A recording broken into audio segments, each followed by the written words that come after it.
Welcome back to the Reading and Writing Podcast. My guest today is Alex Jennings, author of the debut novel, The Ballad of Perilous Graves.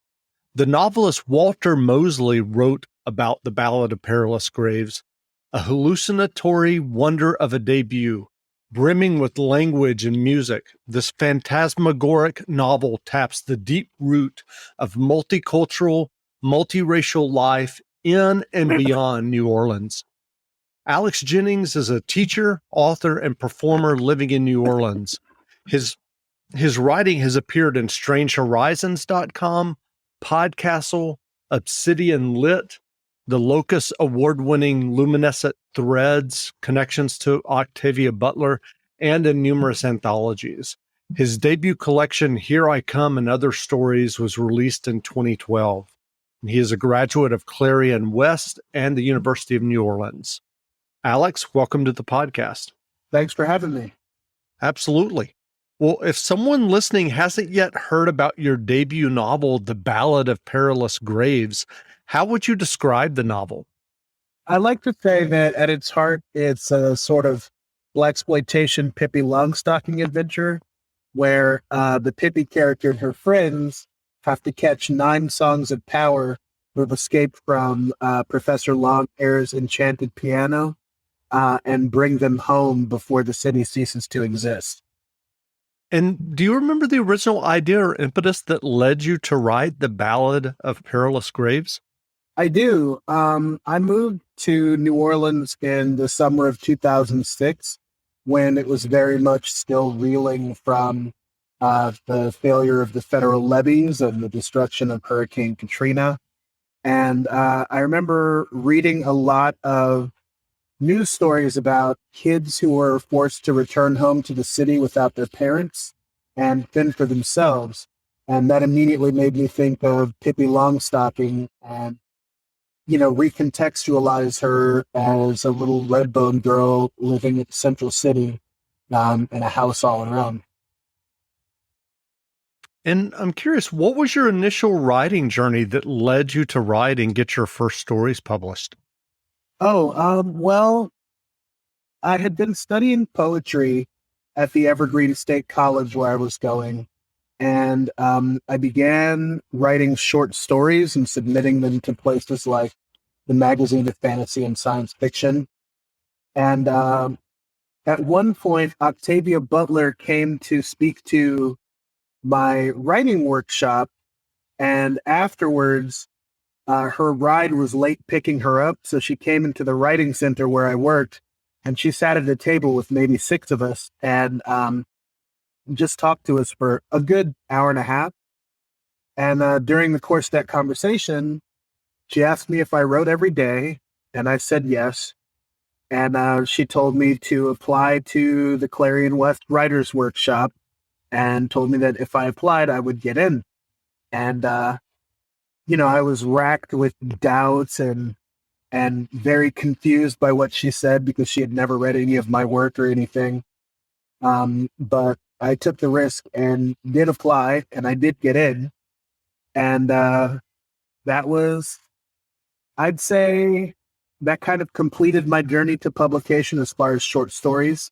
It didn't happen right away. It was still another couple years, but Clarion West gives so much information so quickly that it can take years to fully digest it. And I think I had fully digested it by, 2005 when I started selling stories. That's great. And it's also great, your story about Octavia Butler. Obviously, she's no longer with us, so that's a wonderful story that you had a chance to talk to her for an hour and a half. Yeah, it was fantastic. She was also at Clarion West because at the time they were still setting up the Science Fiction Museum in Seattle. And so they were doing these oral history interviews. And she came in for a couple of days, and Ursula Le Guin was there as well. Wow, that's wonderful. So can you tell us about your Clarion West experience? Well, I tell people that I think it was easier to get in my day because I went in 2003. And I feel like the people that I see going now have a lot more credits and a lot more going on in their careers. But it's an intensive workshop where, at least when I went, they would put you up in a sorority house in the U District of Seattle, and there was a private chef there, and each week a science fiction luminary would come in and teach an Iowa style writing workshop, and also meet with the students individually, and you're turning in a story a week, and it is a pressurized environment. And how was it for you to write a story a week? I know some people kind of struggle with that. It was I wouldn't call it easy, but it was definitely doable for me. I think I really complicated it for myself because I felt that the story that I turned in to get accepted was dead. And most people use that as their week one story. But I wrote a whole other story in week one because I didn't want to, spend my time with Nancy Kress talking about that. And that was intense. Well, what were some of the instructors? You just mentioned Nancy Kress, and you said that Octavia was there. What were some of the other instructors the year that you went? It was Nancy Kress, Kathy Goonan, um, Elizabeth Hand was there. I'm not sure which week exactly. Mm-hmm. Patrick Nielsen Hayden, China Mieville, and Samuel R. Delaney. Those were our instructors. Wow, that's amazing. So, what was your writing process when you were working on the Ballad of Perilous Graves? Did you outline the book before you started, or did you just jump into the narrative? I didn't outline the book before it started. I kind of just jumped into the narrative. I kind of felt like writing this book was, in some ways, almost like working a case as a detective, because it felt less like making things up than interviewing people to figure out what really happened. So, I would generally have an idea of what happened next when I was writing, but sometimes I would get through a scene and realize that I had gotten it wrong. And so I would sit down with my characters and interview them to ask them what actually happened. I don't even remember how I came up with the idea, but surprisingly, it worked. And that was able to get me out of a lot of, tight spots. And I'm curious, given the fact that you've been writing a while and publishing short stories, was this the first novel you'd ever written? No, this wasn't the first novel I'd ever written. I had written two others before that, at least. I know earlier in my career, I was taking the same novel and rewriting it over and over again. And letting go of that was a painful process, but I'm glad that I did.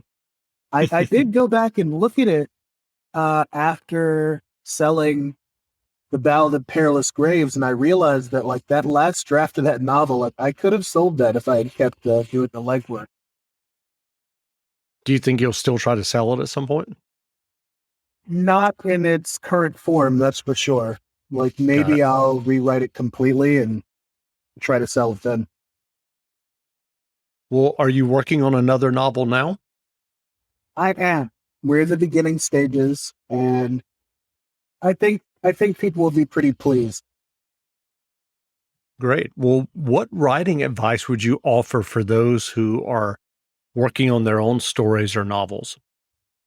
Well, I'd say that the most important thing is not to quit, but it's also important to play to your own strengths and figure out how to compensate for your weaknesses. And one of the best ways of doing that is to get a little bit of well-placed instruction here and there. For me, the best thing that came out of Clarion West was I had a much better idea whether a scene was working early on, because in that pressurized environment, we had to produce so quickly that I could immediately make a snap decision of like, okay, I need to do this over because this isn't working, or this is the way this needs to be in this story, and keep going. That's interesting. Well, what novels or short story anthologies have you read recently that you enjoyed? Oh, well, let's see. I recently read The Rib King by Lady Hubbard, and then her follow-up to that, The Last Suspicious Holdout. I am continually amazed by her writing. She studied under, why am I blanking on her name? She's so important. Good Lord. Nobel laureate Toni Morrison. Yes. Look, I guess it's kind of early in the morning for me, but yeah, so she studied under Toni Morrison, and it shows, but not in the way that there is an imitation, but just in the way she attacks story and the way she writes lyrically and the humanity with which she portrays her characters, whether they're supposed to be quote unquote villains or not. I also read The Ones Who Don't Say They Love You by Maurice Carlos Ruffin. That's a fantastic book.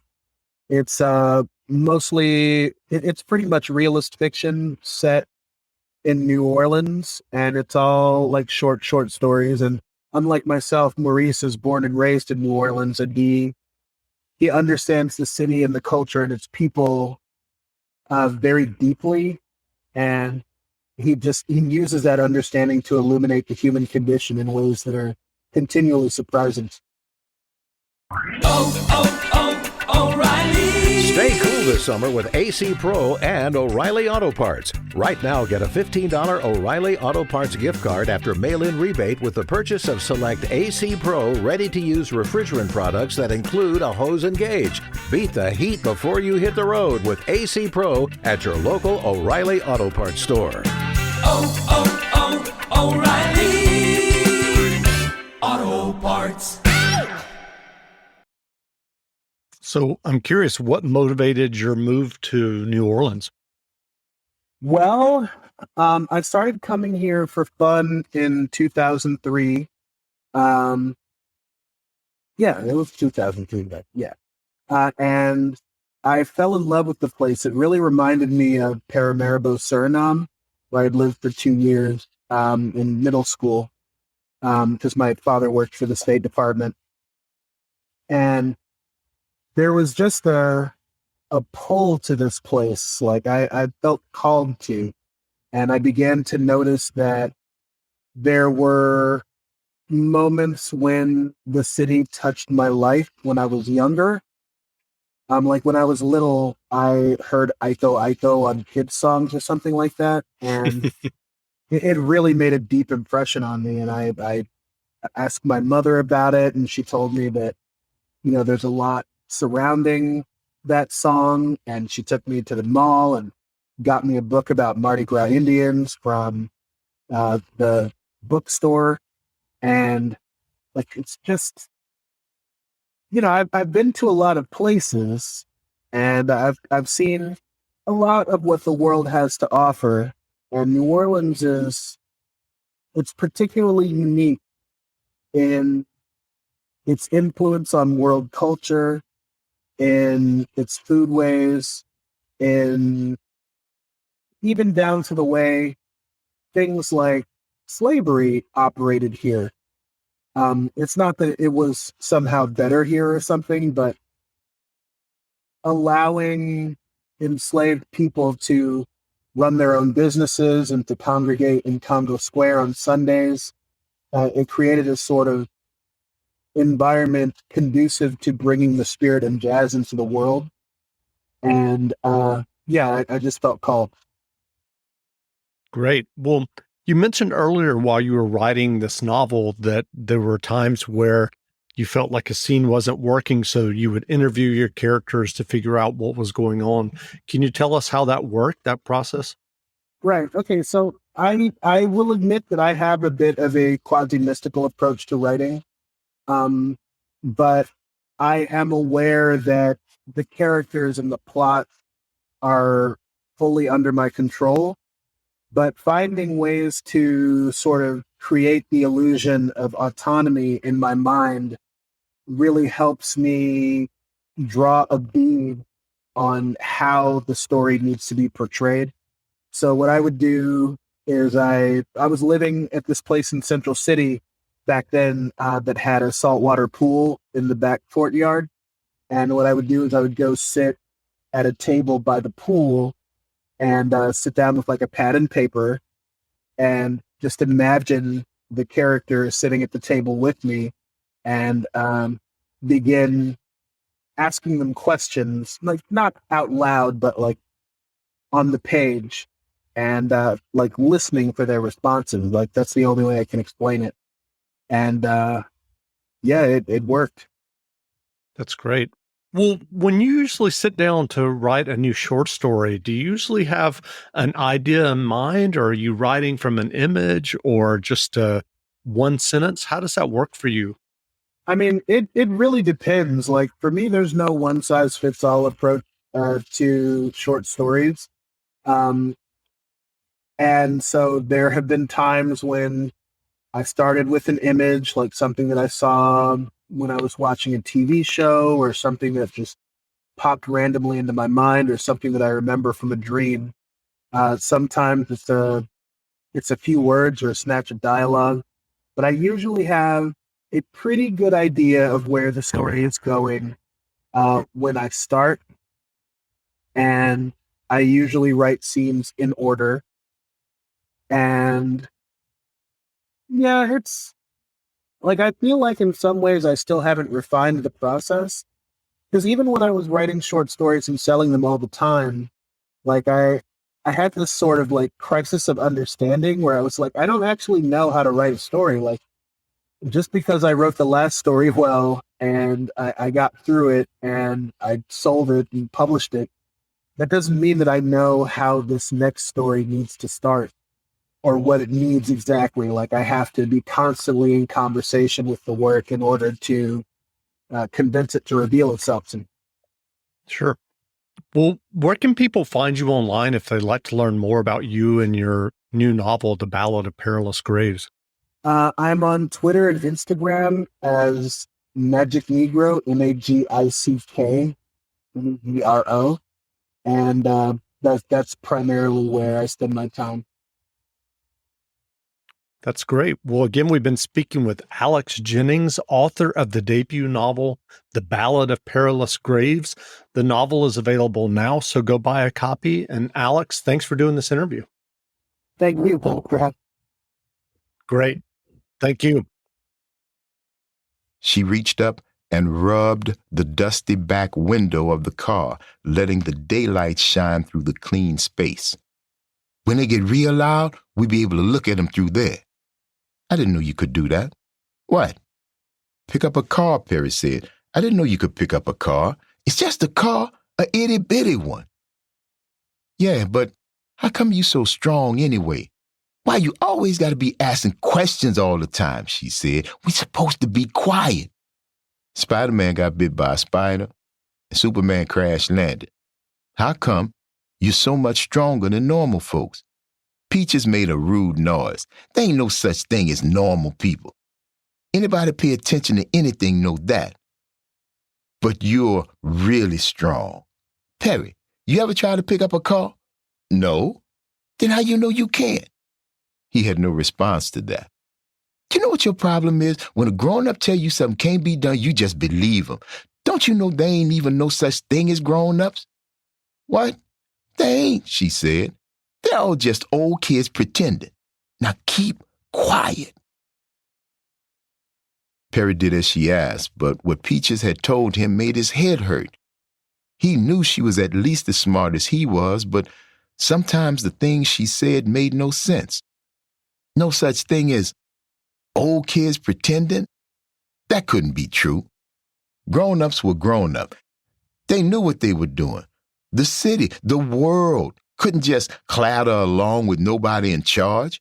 If Perry's father was just an old kid, then how could he be so good at math? Perry had seen the man make instant calculations, adding up how much things cost, how much money to tip in the restaurant, that Perry felt he'd, at the very least, need pencil and paper for until the day he died.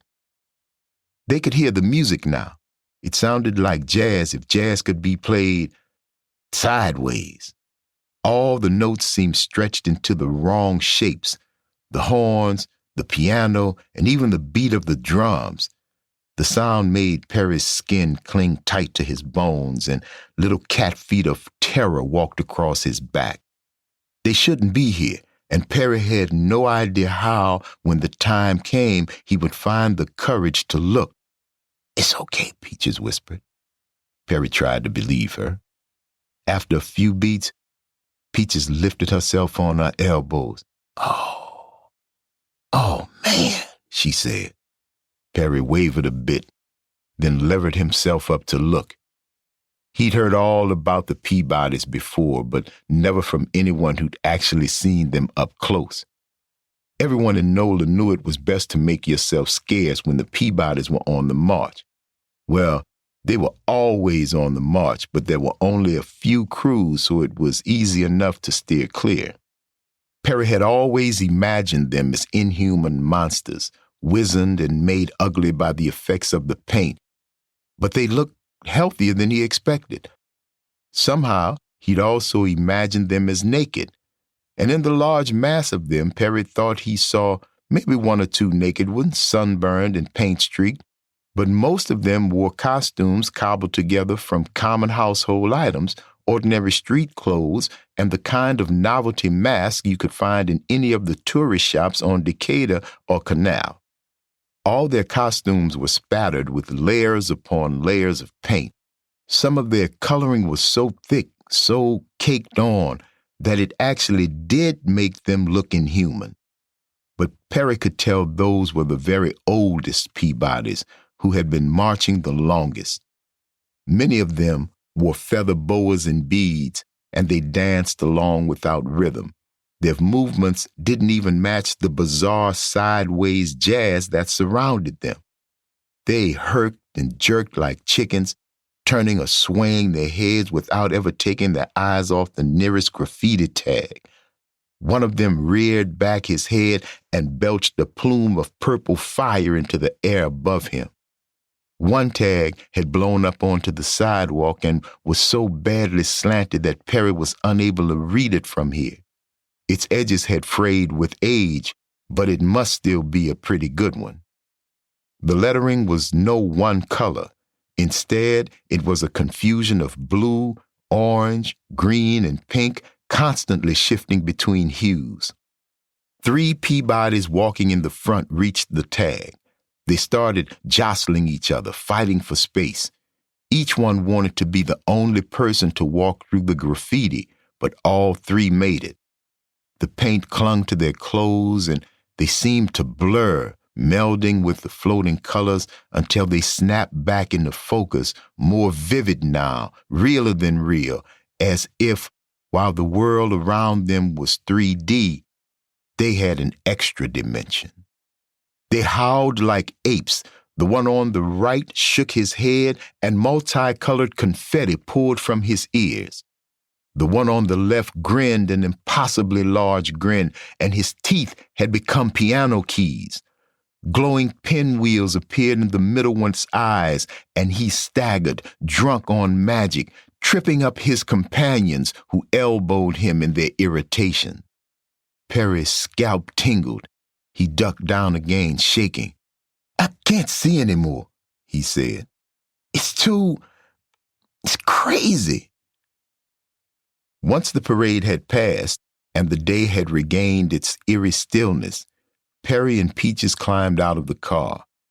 Perry's muscles ached from clenching, and his sweat smelled worse than usual. He felt weak, like a shadow of himself. Why did we do that? He hadn't asked Peaches, but she answered anyway. We needed to see. We needed to know. Why? Perry asked. We got to know everything we can find out about the city, Perry. It's important. She watched him, but Perry found it impossible to return her gaze. Peaches reached out and touched his chin lightly, tipping Perry's face to meet hers. Your parents, Daddy Deke, your whole family, do they ever talk about why things in Nola is the way they is? The zombies, the haints, the trees growing Mardi Gras beads? No. I really did sail the 7 seas, Peaches said. And even if I hadn't, I seen the TV. There ain't no place like Nola, not in all the world.